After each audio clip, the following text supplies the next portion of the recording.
Let me just get my script up. Okay, I'm admitting them in now. If anybody wants to know, okay, I'll admit all.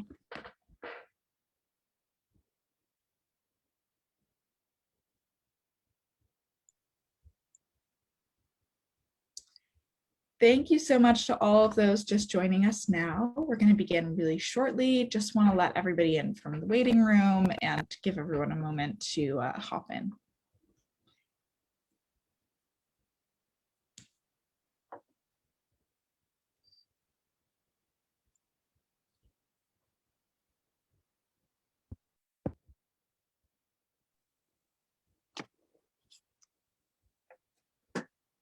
Hi, Jane.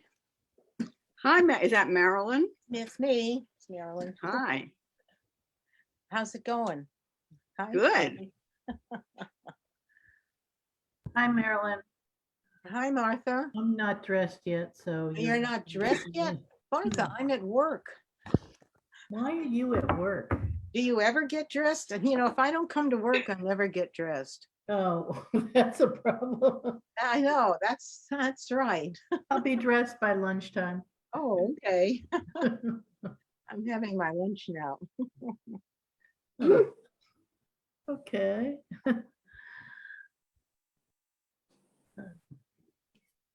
Hello, Jane. Hello. Who's saying hello to me? Ellen. Ellen, hi. Oh, how nice to see you. I'm so glad that Bert let me know you were doing this. I didn't have you on my mailing list. How bad of me. I'm so glad he did it. Yes, me too. Excellent. Excellent. I knew even who the artist was. All right. Well, you'll know even more about him by the time we're finished. That is good to hear. And I'm expecting you to speak up when I ask questions. Oh, whoop. No, don't go away. It's I very won't. benign. I'm not going away. Well, thank you so much for joining us today, everyone. There's still some people that are probably going to trickle in from the waiting room, but while we wait, I just want to say thank you so much to everyone for joining us for our virtual talk. If I could just remind everyone to keep themselves muted throughout the presentation, except for when Jane, asks for any kind of dialogue, or if you'd like to unmute yourself to make a comment about the presentation, that's always welcomed. But otherwise, the background noise can be kind of distracting if there's something going on. And if you have any questions, you can also feel free to type them into the chat box if you'd rather do that than up, and I can relay those questions at the end of the presentation. And if you're joining us over Facebook Live, welcome to you as well. Our Facebook audience can also ask questions using the comment section on Facebook, and we'll be monitoring those questions and comments and answering them at the end of the program as well. Please note that this talk is being recorded and streamed live. And if you'd like to rewatch this talk or previous virtual tours and talks, please check out our YouTube and our Facebook pages. And I'm excited to announce our speaker to you, Karen. Today, she's giving the lecture, John Singleton Copley, Forger of American Identity. So with that, I'll hand it over to you, Jane. Thank you so much. Thanks. Okay. Welcome, everybody. I'm so excited to be sharing these wonderful pictures with you today to talk about John Singleton Copley, who in my research, I have been so excited to learn more about him and about the wonderful paintings that he did, the portraits. Today, I'm hoping that we can look at the portraits and see what we can learn about the people and about the times, because the time he was painting before and during and after the American Revolution was a time filled with turmoil. And yet he was painting these marvelous portraits. People wanted their pictures painted, and we're going to see if we can figure out why. So let's start with the power couple that was advertised that we would be talking about, Mrs. Thomas Gage, Margaret Kemble Gage. we'll talk about the two of them, Thomas Gage, her husband, and Margaret now, and then we'll talk about them more later. But as you're looking at these two paintings, what differences do you see? Do they look like each one is relaxed and dreamy, or standing tall and looking you right in the eye? Can you get a sense of the people from looking at these two portraits?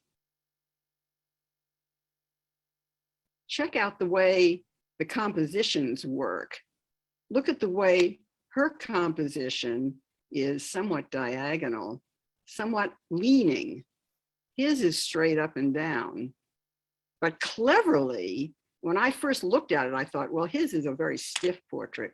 But look at the way Copley has put in a diagonal here, so that we have two diagonals, and yet even more, so that as we start to read the compositions, we begin to get more of a sense of the people. He looks very formal and she looks informal. Absolutely. She looks in, and what makes you think she looks informal? Is it the way go ahead. Pose, Her clothes, her pose. her clothes and her pose. And in something I read, it said she's uncorseted, which was unusual for a woman at that time. She is relaxed. So, okay, this is just an introduction to how we're going to be looking at the paintings as we go along. So let's go, and now we'll introduce the Copley family. John Singleton Copley. This is John right here. This is his father-in-law. I think Mr. Clark is his name, and his wife, Susanna, and their 4 children. But as we were talking about in the first 2 paintings, you look at the composition to see what it is telling you about this painting. And as I looked at it, I mean, does someone have an initial response to that? Is there something that it says to you right off the bat? Who's looking at you? Who is the focus of this painting? Oh, it's me, it's Marilyn. In both of them, John, looks right at you. And in the first one, he also looks right at you. And in both cases, his wife is not really looking at you. She's kind of, right, I don't know, shy. And the father-in-law isn't. This little child is looking right at you, though. Yes. Probably takes after her father. But anyway, I think they're very different in terms of the way they approach the world. He looks right at the world and is ready to take it on. And she's rather submissive. I mean, very feminine. You know, it's an old-fashioned view of women not looking right at you. That's my take on it. Interesting, Marilyn. I would say yes and no. She is, in fact, I've studied her eyes, and it looks like, at first it looked like she was looking right at her son. This is their son. But somehow I feel like she's looking to the side. And I don't see her as submissive in this one. If you look at the line that goes up from here, through her back, through the landscape and up, this starts to form a triangle. And so this becomes a family unit because of the triangle. And this gives you the sense that it is a close family. She may or may not be submissive, although from what I have read, she was not. But I have other questions for you. What about the lamp? Yeah, go ahead. One other question is, some people look better from a profile. I mean, people look different from a profile from their straight on face. So maybe her eyes were too close together. I mean, maybe she didn't like her front face and liked her profile. Both of them were in profiles, very similar. pose, the first one and this one. So that's what all Yes, makes me it's wonder why she's doing that. it's interesting to think about who decides what the pose is going to be.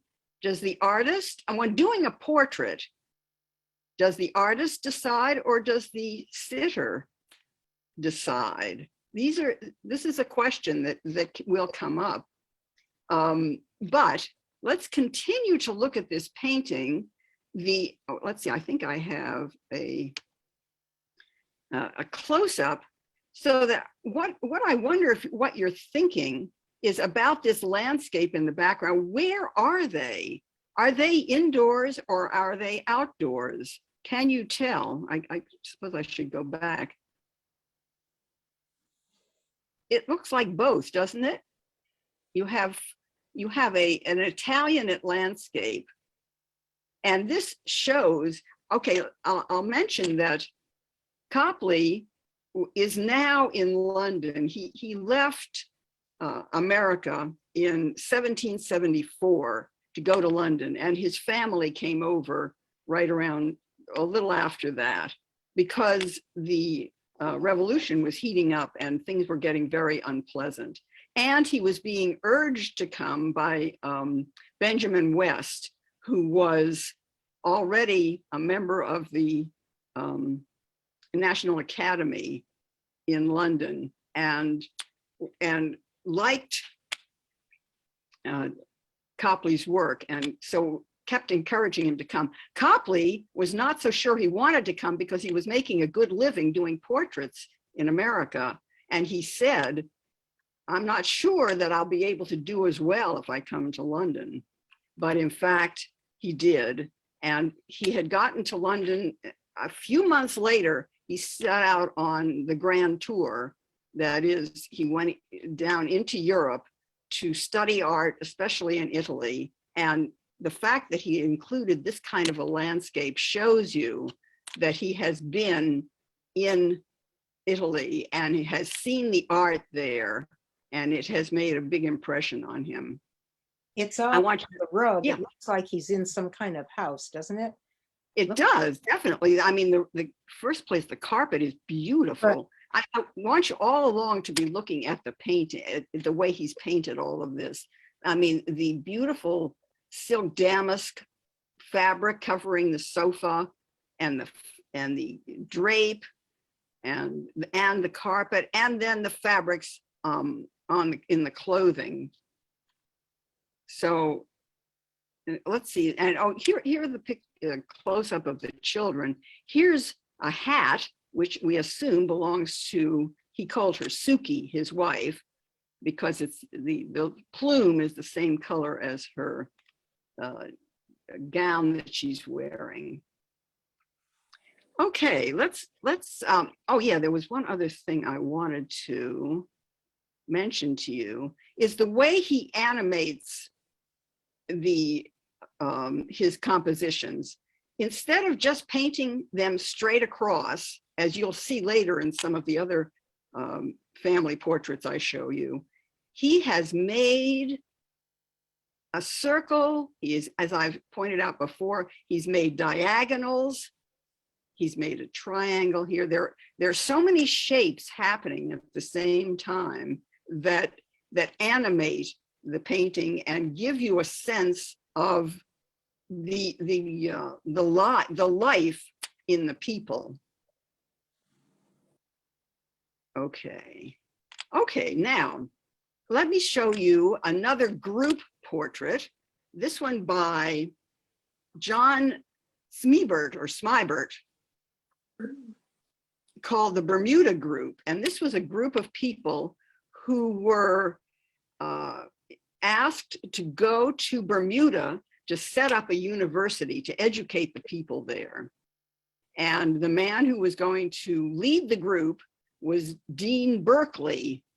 This is Dean Berkeley wearing his priestly robe and priestly collar. This is the artist, John Smibert. He was engaged to come with them to be the official artist of the group. And it was good for him because he was an up and coming artist. He hadn't quite hit his stride yet, but this was a very good opportunity. So the people here are, as I said, Dean Berkeley and Smybert. This is Berkeley's young wife and young child baby. This is her woman who's coming with her to help out. And these are two guys who are going to be teachers. And I've forgotten who this guy is, but it doesn't matter. Look at the difference. What difference do you see between this kind of composition and the last one that we saw, the Copley family? It's more static, I think. Yes, absolutely more static. It was, I- it was not realistic the way Copley is realistic. It's totally different. It's more unsophisticated. In its Yeah, concept. would you call it naive? Naive is the right word. Thank you. Yeah, but that may be, but you will see yet more naive as we go along. This is kind of intermediate naive because And go ahead. no one is looking at the others. Good point. That's really good. You know, you're right. Who's looking at the audience? Who's looking at the viewers? Yeah, Smigbert, the artist, and Berkeley's wife. But you're absolutely right. There's no no interaction. connection with the eyes. That's right. This guy is looking at Berkeley, but Berkeley's not looking back. Right. He's looking up sort of to heaven. Then notice the columns, because we're going to be seeing columns a lot. And I'm wondering if anybody has ideas about what columns mean in a painting.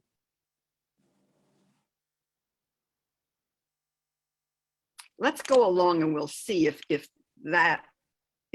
we get clarity on that when we see them in some of the other paintings. And how is this landscape different from the first landscape we saw? Does it look as realistic to you?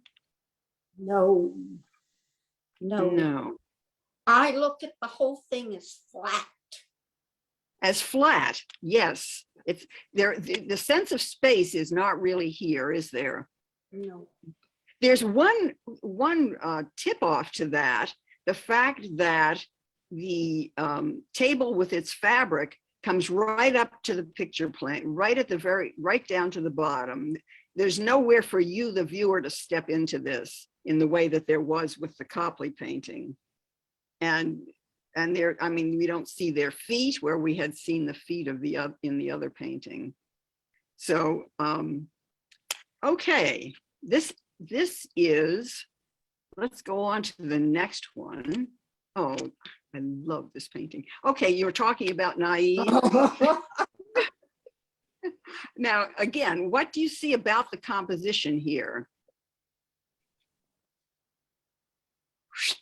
Straight across. They're all pretty much on the same plane. Now, we can enter this composition because they're sort of placed a little toward the middle ground. But this is by Henry Benbridge, who was a Southern artist. And you'll see we have another one of his that he did 10 years later, and there's a big difference. But look at the kind of landscape there is in this one as compared to the others that we've seen. Does this look like Spanish moss? A little here. This is in the South, and this has a kind of a plantation look to me.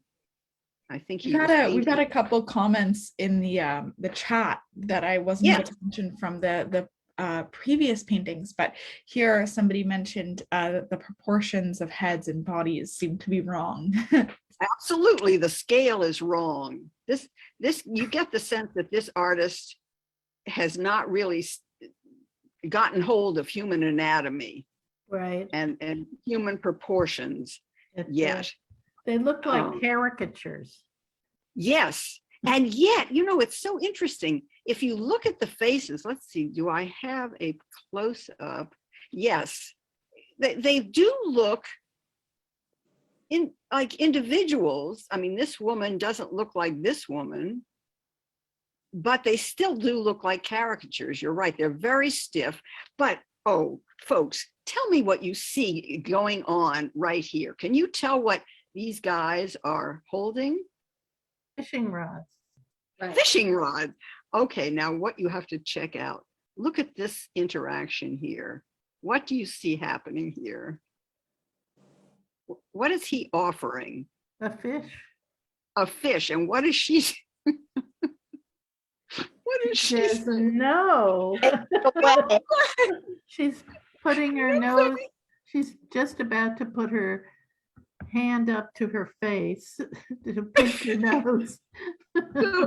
Either that or say, She no can't thanks. quite I don't. move that way. She's No, like she a- doesn't. Whoops, sorry. I'll go back. Wait, it looks to me like he painted the characters' bodies first and filled in the faces later. So they didn't Very- have to sit for him long. You know, that is a really important point. Thank you. And in fact, what I have learned, and many of you may already know, is that when artists do portraits, maybe especially group portraits, they spend a session doing the face of each one, and then and perhaps the bodies separately, and then they do drawings. They don't do the painting. They do drawings first, and then they go back in the, or people leave and they work in the studio painting, filling it all in from drawings, because that's right. You could not get people to be posing like this together for the length of time it would take to paint this. So, okay, I want to see if there were more that I needed to ask you about. Yes, that's all for that. Now, I want you to see, this is 10 years later that Henry Benbridge did this painting. And what difference do you see here? Does it look like the same kind of painting? No, it doesn't. It looks much That's more realistic. more realistic, more accomplished. Still not up to the quality of Copley, but I mean, look at, he's painting the fabrics much more beautifully. This is Henry Benbridge himself. Again, it's so interesting where people are looking.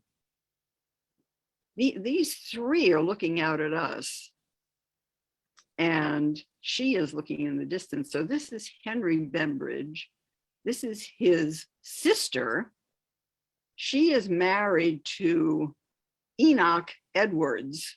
This is Enoch, and this is Enoch's niece. So but interesting hand placement, connections. So there feel like there are more connections in this, even though, as one of you pointed out, they're not looking at each other. She may be looking toward her husband, but he's looking at us.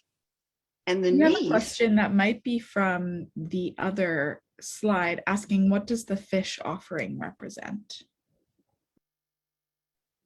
good question. It certainly has a Christian suggestion, doesn't it? And then there's water.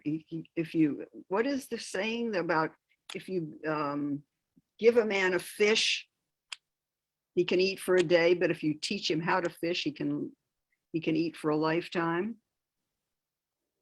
But it may have some Christian symbology, but I think it's doubtful.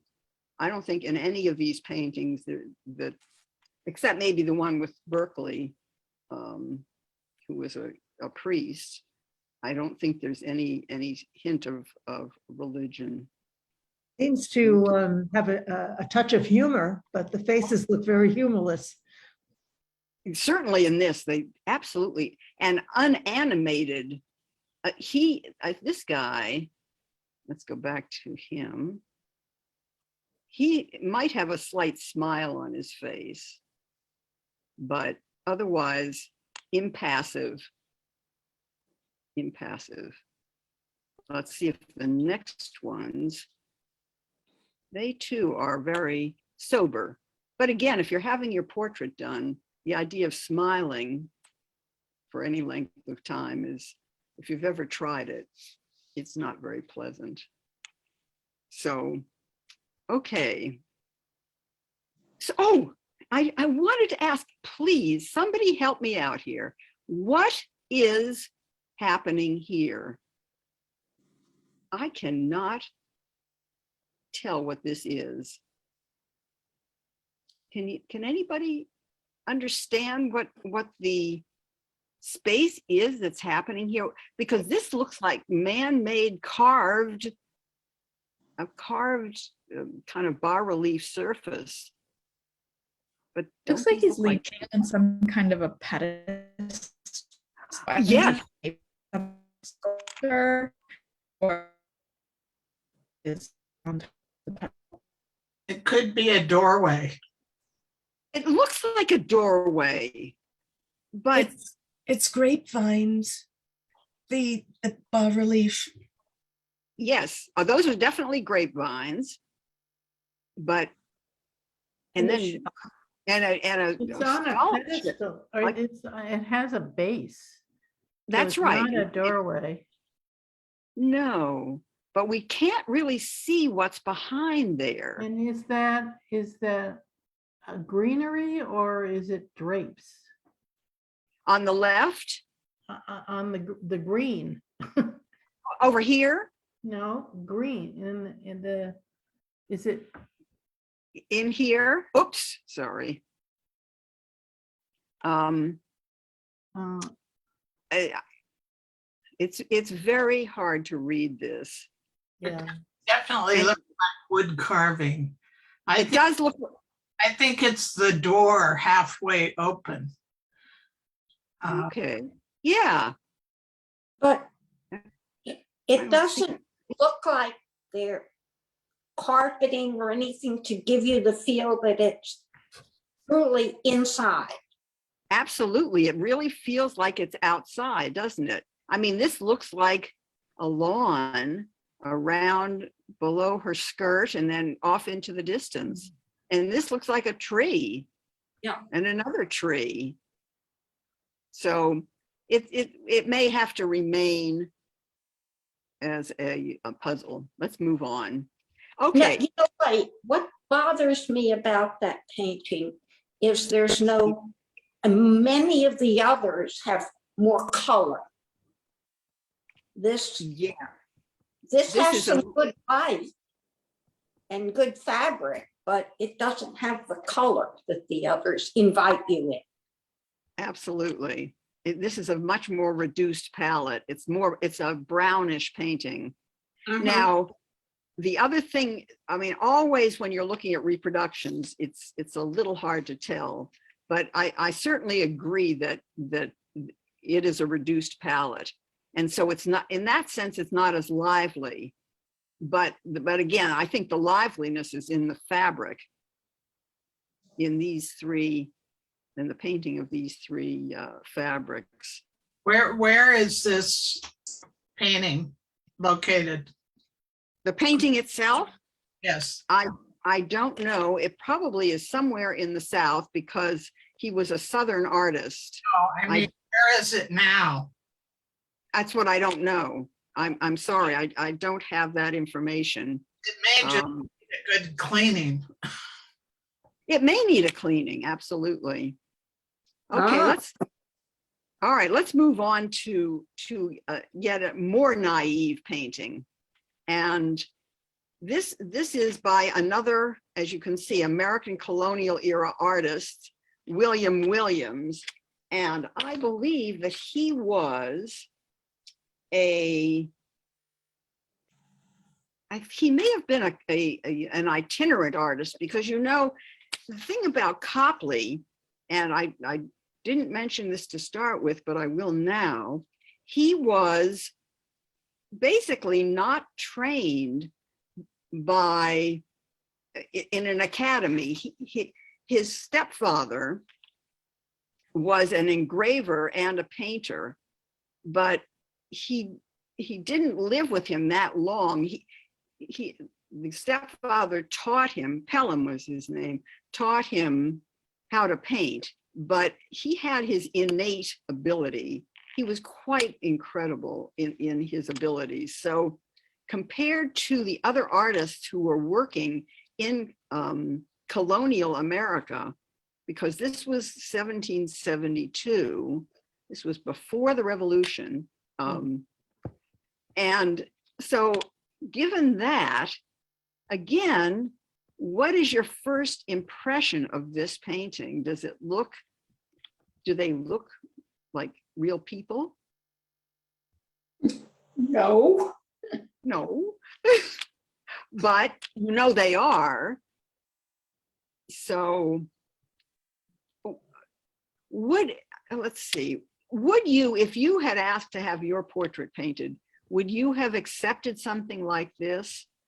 I guess that's really not a fair question, because this was at a time in America when, as I say, artists were not, by and large, were not classically trained. They learned to paint, and some of them had innate drawing ability. This guy had some drawing ability. Look how well he does the architecture. Yeah, amazing. And the trees, but people weren't his strength, and yet he was doing it, and I assume he was being paid for it. So again, and the landscape gives you a sense of space, which has not been true in some of the other paintings. You the viewer feel like you can get in here and walk around.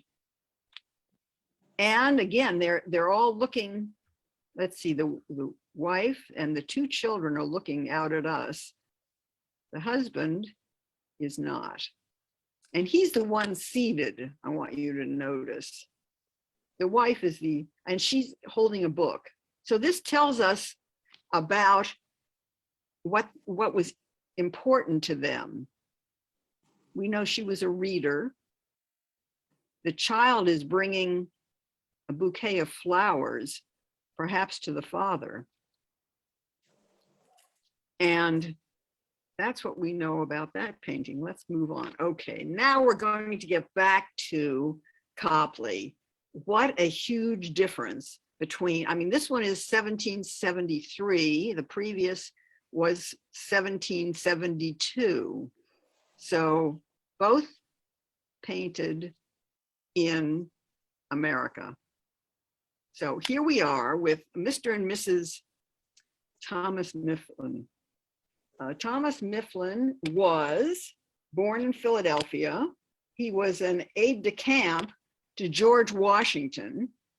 He was appointed quartermaster general, and it may be that he failed to supply Washington's troops at Valley Forge, which made that such a devastating winter for them. He, however, was able to survive that and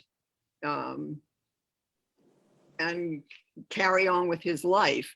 But I want us to look at this painting. There are such important things to ask about it. First place, what is the woman doing? Spinning. Yeah. Spinning. Yeah. Someone said spinning. No. And is someone saying no? I think she's tatting. Isn't she tatting lace? No, she's spinning. You can see Exactly. her hand is the spindle with the yarn on it. Exactly right. And I think this is the raw wool down here. And this is the yarn. This is the thread that she has spun. And here it is in a ball that she will then use for knitting or for whatever she's going to make out of it. But look at this clever spinning. We're used to seeing a spinning wheel. I've never seen anything like this. That's spool spinning. It's still practiced by a lot of artisans. Oh, that's so cool. It's called spool spinning? Yeah. Huh. Wow. You would have to actually drop that spool off her lap and spin it. And that would twist the fibers. This here? Yes. Interesting. She's brought it up onto her lap so you can see it better. Oh, wow. So, okay. When you look at the dynamics in this painting, tell me what you see. Who is the person who's active? The woman. She's the one who's doing something, but what's he holding in his hand? It's a book. Oh, it's a book. I thought it was a knife. No, look, his finger's inside it. It's a book. Okay. It's a slim book, but I mean, absolutely. At first, when I first saw this painting, I thought, oh, what's he pointing that pointy thing at her throat for? But it's a book. Where are the eyes going in this painting? Where are his eyes going? To her. Her. And her eyes are coming to us. So he is looking at her. He is giving her the kind of importance that this painting wants to show, because, and there are two ways that it's showing her importance. One, she is the one who is doing something active, something productive. She is spinning wool into yarn. And so, and she is also looking at us, so that she is looking out rather than into this relationship. But he is not at all unhappy. Notice the way his mouth is.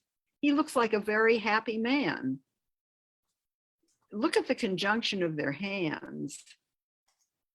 It makes such a nice, so instead of their eyes telling us about their relationship, although his do, this conjunction of hands tells you about their relationship.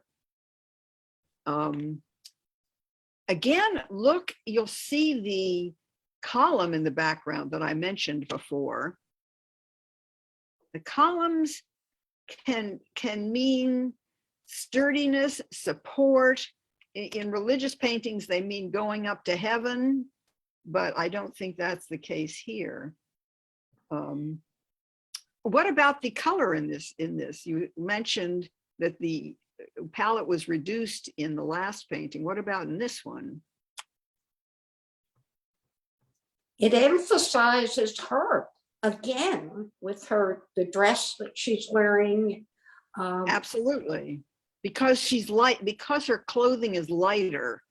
She comes forward not only because of the composition, but you're right, because of the light gray of her dress and that beautiful bonnet. We're going to see more of this very fine painting that Copley could do. Ruth says that he looks as if he's proud of her. Yes, absolutely, he does. And Kathy says that the spinning she's doing is actually called dropped spindle spinning. And she, if anybody's curious, she added a video in the chat that shows how to do it. Cool. Drop spindle spinning. Very cool. Oh wait, sorry. I've got to get moving. I just looked at my time. Oh, I am so glad I got to this painting. Okay. This is Mr. and Mrs. Ralph Izard, Americans in Rome. And this is 1775. Now, Copley came to went to London in 74, and then he was on his grand tour in 75. And these must be people he encountered on the way while he was staying in Rome. And they engaged him to paint this portrait. Okay, first place, does anyone know what this statue is? I do not. And I didn't know whether this was a famous piece of sculpture that I should know. I couldn't find it anywhere. And okay, the next thing, you see the Colosseum in the background, and that tells you where they are, doesn't it? Then look at the paint, look at the drawing in his hand. What is the drawing? Can you tell what this is? Sculpture. It's It's just, the statue. It's the It's the sculpture. statue, absolutely. So you get the idea that Mr. Ralph Izard has done this drawing, and he's about to either show it to his wife, or she did the drawing and handed it to him. Could that be? We don't know, but I was so thrilled when I could see what what the drawing is. I mean, that's really cool. Notice the amazing painting here. Look at the detail. What's that? The detail is exquisite. It is exquisite, absolutely, on everything, on her clothing, on the table, on the back of the sofa, on, oh, and to tell you about this couple, how wealthy they are. First place, they're set in a very sumptuous scene, but what do you see here? Oh my gosh, a Grecian. Greek urn, Roman sculpture, the Colosseum, and there, I mean, this says wealth. He is, let's see, he was a US politician, and he was president pro tem of the US Senate in 1794. So this was after the revolution. But while they were in Rome, they engaged Copley to copy Italian paintings for them to bring back to their mansion back in America. So this was a very well-off couple. All right, we have to keep moving. Oh yeah, I wanted you to look at, first place, this was Mr. Izard, and this was Mr.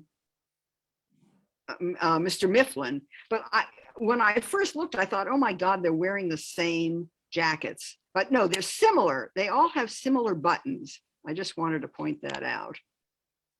The painting of this is finer than that, but they're still fabulous. Okay, let's keep going.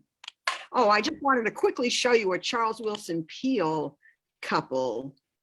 So very different kind of painting. Completely outdoors in a seascape with a parrot. And then the painting of the woman is so snaky, isn't it? And she's holding peaches. So this is in the South. You get the sense.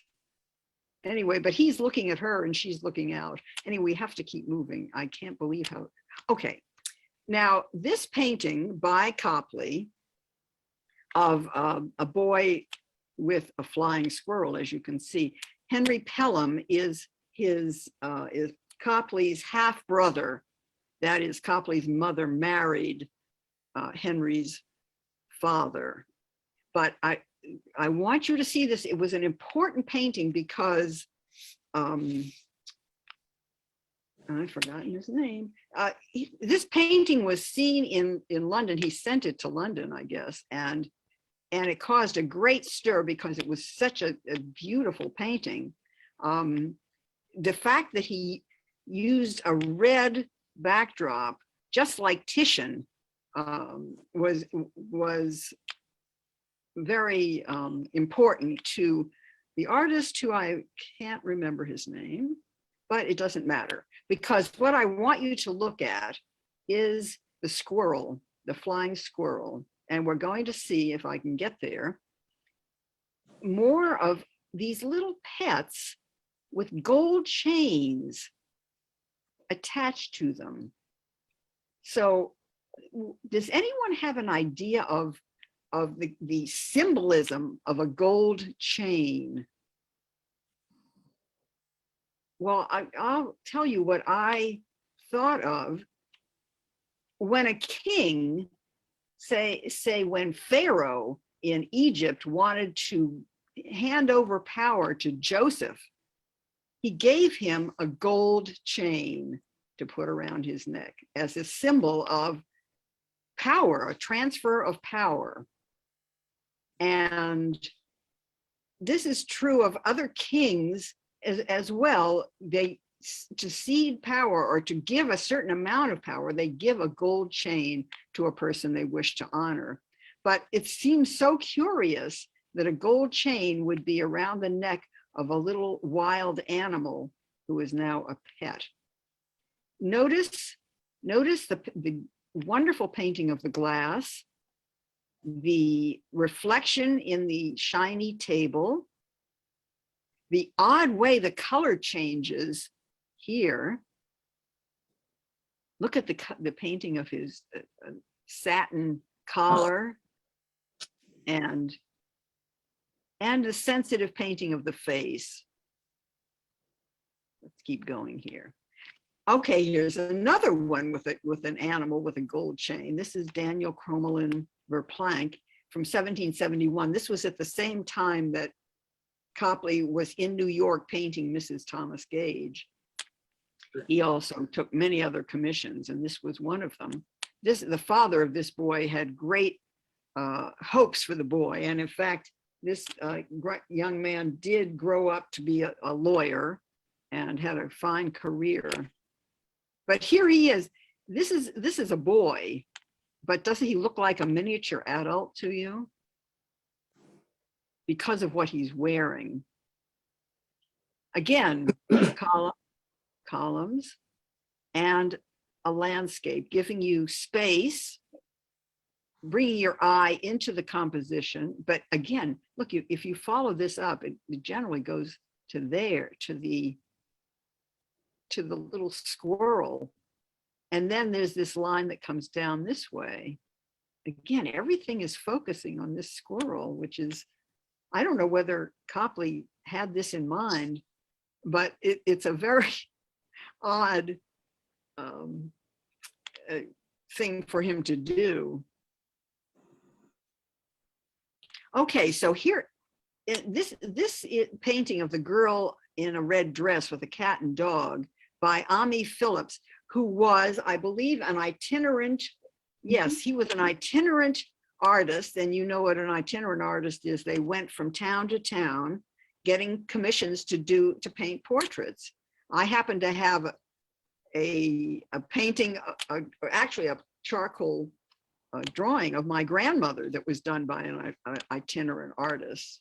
So look at the difference between the kind of painting this is, and this is from 1830 or 35, as opposed to the 1771 Copley painting. What difference do you see here? The dress is very flat. Absolutely. There's no folds or anything or changes in color in the dress. Absolutely. It's just a shape, isn't it? It's actually very abstract. And I think the dog too. The cat has a little bit of shading around it, so it seems to have a little more volume. And the girl has a little bit of pink in her cheeks, but this artist, Ami Phillips, specialized in children in red dresses. This is one of his specialties. Jane, I Oh. have a question. about that previous one, the little boy. Yeah. Was he one of the small people? Because look, the face is just a proportion to the body. Actually, you know, I wondered about that. And in fact, I think he was not one of the small people. I Okay. think it's the way it's painted. If you look at the way he's leaning over, his body is actually bigger than it looks like. I mean, if it looks like this is the height of his torso down to his mid thigh, that's not really the case. I think his rear end goes way back here. So it looks like he painted the body and then came back and stuck the face on. You know, Well, like, as we, like those screens where you go to amusement parks, you can put your face. right, right. You know, they're like a Absolutely. pirate. Exactly. And in fact, just as we were saying before, this boy didn't sit here for the hours that it took to do this painting. Copley did a painting, a drawing of his face, may have done a sketch of the whole pose, and may have actually had someone else modeling the clothes. I know that's what they did with adults. I'm not sure how it would work with a child, but I don't think they were done on, the whole thing was done in one sitting. I think it was done from drawings. And his shoes are too big. The whole proportion of the body, the leg is so much longer than the thigh. It just doesn't look, it doesn't look right. I agree with you. There is a kind of disconnect, but that was how it was. We have to keep, oh my gosh, we have very little time. Okay, Epis Sargent was he was the largest landholder in Gloucester, Massachusetts. Whoops, sorry. I'm just going to show you these quickly. He's leaning on a plinth, which is a support for a column. And he looks self-satisfied, wouldn't you say? But again, the composition is animated by the diagonal. And certainly look at that face, that twinkly eyes. He's quite a benign looking fellow, wouldn't you say? And then a slight bit of ochre here. This is again a reduced palette.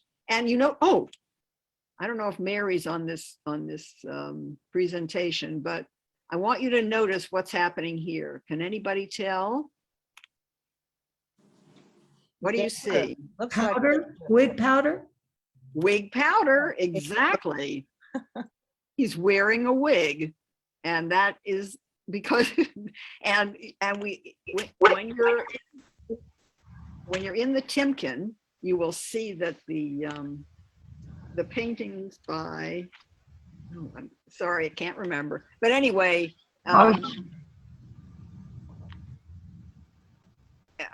whatever, that you see this wig powder on the shoulder of the person who's wearing the wig. We don't see that with all the wigs, but anyway, let's keep going. That was Epis Sargent. Here are two other important people in the Revolution. Dr. Joseph Warren. They were both involved in the Sons of Liberty, and that Paul Revere, who I'll show you in a minute, was. I want you just to notice specifically this composition that is just a brilliant composition. Look at the way this comes down. Look at the triangle, and then his legs down here. So I mean, his face is almost not as important as all this other stuff. With this one, not so much. But again, he's wearing that same kind of jacket that we saw before. And the column, and I believe this is a column. So this is a technique that was used by Copley. Here's yet a third animal with a chain, and a beautiful, this is unfortunately a kind of fuzzy enlargement, but beautiful painting of the satin dress. These paintings of important people were meant to show how important they were, to show what the upper class or the merchant class in America looked like, even before the revolution. I mean, this was a growing population of well-off people who were emulating the way people looked in England, because although they wanted to be separate from England, they wanted to take on the trappings of sophisticated people. Judge Martin Howard, I wanted you to see this because of, again, just the beautiful painting of the fabric in the robes. Look at the chair and the shine. He was, in fact, a, no, sorry. An impeccable dresser. Pardon? An impeccable dresser. Yes, yes. And again, the composition is terrific. And the book. Mhm. His wig is very different. Isn't that a fabulous wig? Whoa. It's got a little twist in it at the bottom. Yes, it's important to pick up all these little details. Here's another one. Is that a judge's gown?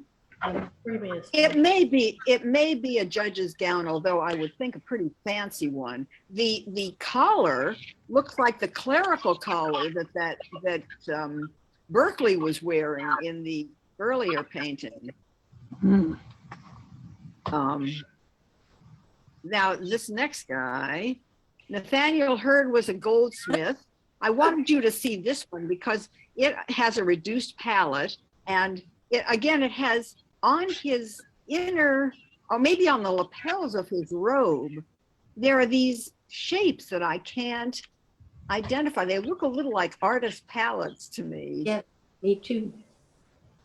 You had the same thought? Yeah. He was a goldsmith and engraver. But he was also a learned person because he has books here. Let's see how our time is going. Oh my gosh. Okay, here's Paul Revere.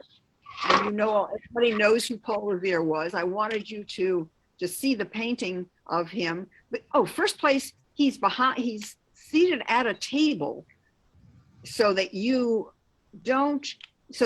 he's separate from us, and yet there's a space that we can get into to see his pewter teapot that he has made. And notice the reflections in the pot, the reflections of light on the surface. Again, it's just beautiful painting. And then the soft reflection on the table compared to the hard reflection on the metal. Probably silver, not pewter. Probably silver. You're absolutely right. Pewter would be a much more a duller reflection. This has a sharper. Renowned as a silversmith. Right, exactly. He worked in silver. Okay, we're back to Thomas Gage, to General Thomas Gage. We have time to talk about him about 1 minute. What is he pointing to? His troops. His troops, exactly. He was commander of all British forces in North America, and he lost the battle of, which battle did he lose? The important one. Bunker Hill. Was it Bunker Hill? Yeah, okay, thank you. And he was recalled to England. By all reports, somebody doesn't have their mute on, so we're getting feedback. He was recalled to England. He was well loved by everybody, but he also Okay, let's get to the next one because that's really the fun. Oh, and here's Margaret, who we've talked about already, but with her dreamy face, her turquoise turban, and this costume, this relaxed costume, making her seem somewhat loose. So as a result, there was this print that was put out, and there were many prints put out by actually a German company about well-known figures that did not look at all like the people they purported to be. But this one, they believe, actually is the Gages. And it's called The Hero Returned from Boston. And what happened was Margaret was already in London, and Thomas lost the Battle of Bunker Hill and was recalled, his command taken away, and he was recalled to London. And here he is, come back from Boston.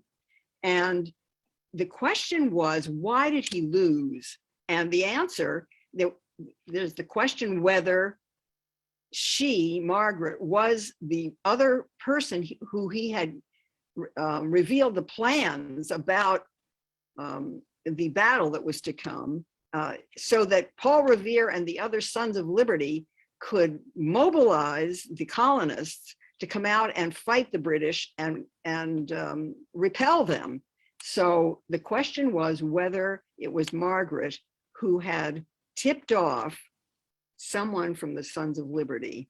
And this seems to suggest that Thomas was a henpecked man whose wife was stronger and was always seducing him, and she was the one responsible for actually the start of the Revolutionary War and of his demotion.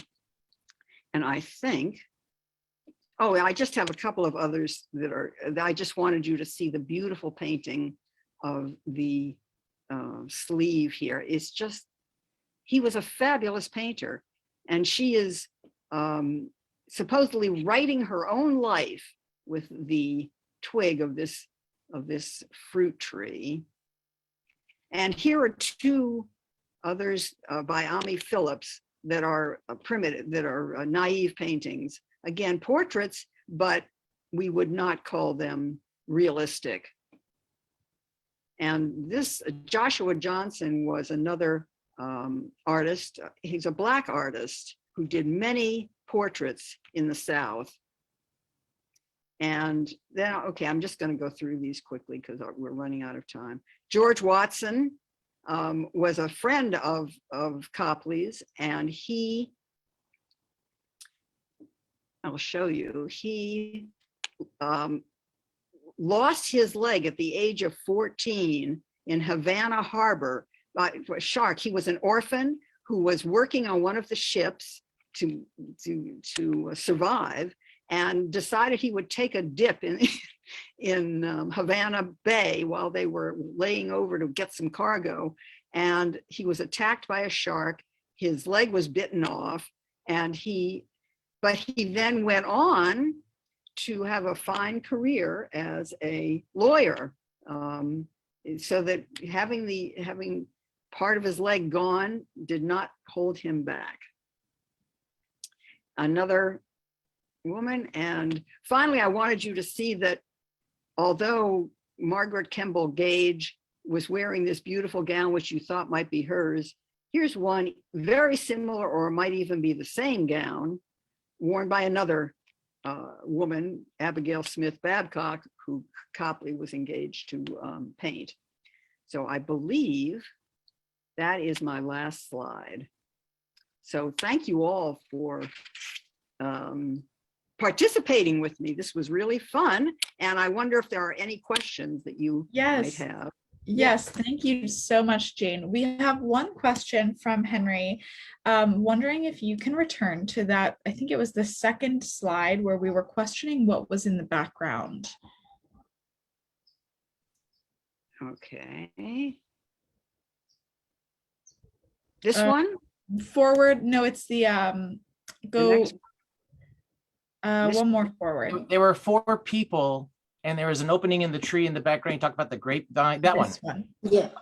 Just thank you for taking time. I'll just take 30 seconds, not very long. I don't know anything about this image, the history or the artist, but when I look at this, you look behind that guy's head, there's a seashell. What famous painting in his history has a lady standing on a seashell? I thought Botticelli's Birth of Venus. To me, this painting is a narrative that's motion captured in static image. It goes from dark to the left and brightness and birth to the right. It goes from the man on the ground to standing, from dark to light, from left to right, the birth of Venus. I don't know if this is a historical commentary. I don't know who that guy is. I don't know if he gave birth to her as a person, as her idea in legislation, in policy. I'm not sure this is suffrage, but it goes, every character gets a little lighter and a little brighter. It goes from down to up, left to right, dark to light. And the far right image is sky and the branch going up. And if you look at her dress, it's the same color, I think, as Botticelli's Venus's hair. Oh, so cool. Yes. Oh, that's great. That's how I read this image. It's dark to light, ground to up, death, not necessarily death, but unbirth to birth. And she's the brightest figure in light. And why else would they have a seashell there other than it's interesting that seashell got my attention too. It's like the Coquille Jean-Jacques, the seashell that people who go on the pilgrimage to Santiago de Compostela get to show as a proof that they've been on that pilgrimage. So that was my thought. I didn't think of the Botticelli. That's great. Thank you. That's terrific. That's okay. If you put up the image of Botticelli next to that, I have to look it up. And her dress is the same color as her hair. I think the coincidence is too much to ignore. Anyway, that's my opinion. And can I bother you for the next image also, please? Oh, sure. This one? Next one. Or same thing here. I think I read this as a comment. I get the sense and the feeling that this is a commentary from a women painter. Like there's some suffrage issues going on here. If you look at her face, we talked about looking at him being happy with her. He doesn't look happy to me. He looks smug in a hegemonic kind of way. She does not look happy. She does not look nurtured, cared for, loved, or happy with what's going on. And I read this as, okay, look at what does a book represent? What does written text represent? It represents law. It represents the word. It represents authority. His hand is over hers, holding her down to do what? To labor, to toil. He's looking at her as, this is your place and this is what the law says. Whether it's the law of the land or the law of the Bible, a woman is a place is in the home. I see this as a commentary on suffrage. He's looking at her not in terms of love to me, but in terms of that kind of smuggy, that kind of crappy, rotten, evil smirk that says, I'm in power, you don't, you have no position, no authority, no recourse. And she looks like she knows that. And even the light, it's like his half of his face is coming from light into the dark. He goes, I am telling you this from the light of the law, but going into the darkness of reality. It's just like your place is to work and to toil. My hand is on top of yours. You're down there. And that hand pointing at her is not giving it. It's like pointing at her in authority. It's like, okay, but wait, look at her face. Her face is mostly in the light. Doesn't that tell you that she has agency? Because she is the lightest part of this composition. So in her oppressed, downtrodden state, she is still in the right. This is the birth of suffering. I think you're projecting. I think so too. I really appreciate that you're looking into it this closely. Oh my gosh, to me, it's like, he's looking down on her with the authority of the book, holding her down, and she's quietly doing smarter than he is. She's doing her work quietly. Yes, as Martha points out, she's larger than he is. Smarter. And And that's the hope of the image. And that's the hope of the artist. That's the hope of the women's suffrage movement, isn't it? Actually, you know, it's interesting that Copley tried to stay neutral in all things when he did these portraits. But I mean, attitudes show. And your reading of it is one reading. I wouldn't say it's the only reading, but it's certainly, I think, a legitimate reading. So thank you for the opportunity to share that, though. Sure, but thanks for telling us. Jane, I have a question about that final image about that cartoon. Oh yeah. I'll get back to it. So it's as if they're blaming her because she's totally naked. It looks like she's a prostitute. It looks like they were trying to condemn her and say, I mean, look at that, you know, absolutely, blame her for everything that happened in the revolution. To me, that's how I read that. In fact, I think I agree with you. The fact that she is represented that way, and what I read said that this actually is, it looks a little like her actually. All the others that this German company put out did not look at all like the people they were supposed to, but she actually had looked like this. And I mean, and it's based on Copley's painting of her. I mean, this is the sofa. Right. And even in that painting that Copley did, she looked kind of like a seductive, the way she was looking off. Absolutely. And she didn't look. Yes. Yeah, I mean, no, sort of that come hither look. I don't know. Yeah, no, I think there is that suggestion that of her sexuality. Right. It's there, and in a way that wasn't in any of the other portraits that we've looked at. Right. Of women. It sort of all fits. It's her fault. So one of the things that shows in that picture in the gauges is the weakness of the soldiers, in the British soldiers. Everybody knows they stood in a line in their bright red coats and aimed like target practice. And maybe she was onto that. I don't know. You know, Jane, this is Renee here from Rhode Island. Yeah, hi, Renee. I'm sitting here with COVID, but I think my brain is still working. Yeah. So what's your observation? Well, I'm the one before where when the gentleman had his take about the oppression of the women. I have a very different take on that picture. Okay. I think she looks like she's the one who's got the upper hand on this.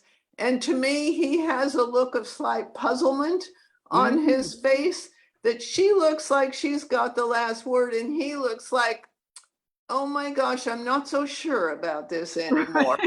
So I say she, to me, looks like the one in power, and he looks slightly dubious, I'm going to say. That's my take on that. Cool. Thank you, Renee. Yes. Good. Anybody else? Any other comments? Well, thank you. I just wanted to say thank you to everyone so much. This has been such a lively discussion. We are unfortunately running out of time.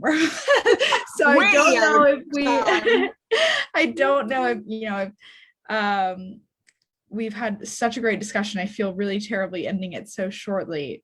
But no, it's really late. It's, like, it's quite late. So I don't know if we have any more time for any more questions, but thank you so much again to everybody for joining us. And thank you so much, Jane, for taking the time to talk with us and share your knowledge. It's been such a pleasure. So much fun. I've really so enjoyed much fun. And you know, finally, yes, once again, thank you so much for everybody for participating. I know we had so many people chime in today.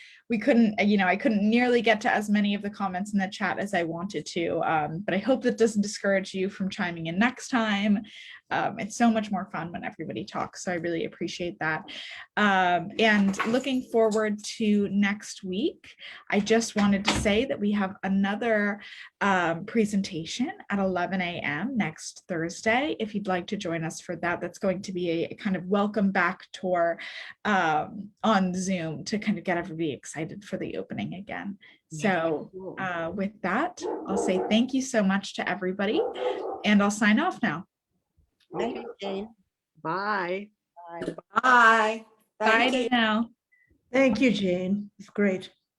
You're welcome. It was so much You're a fun. wizard. A wizard. Oh, I can see everybody now. Oh my God.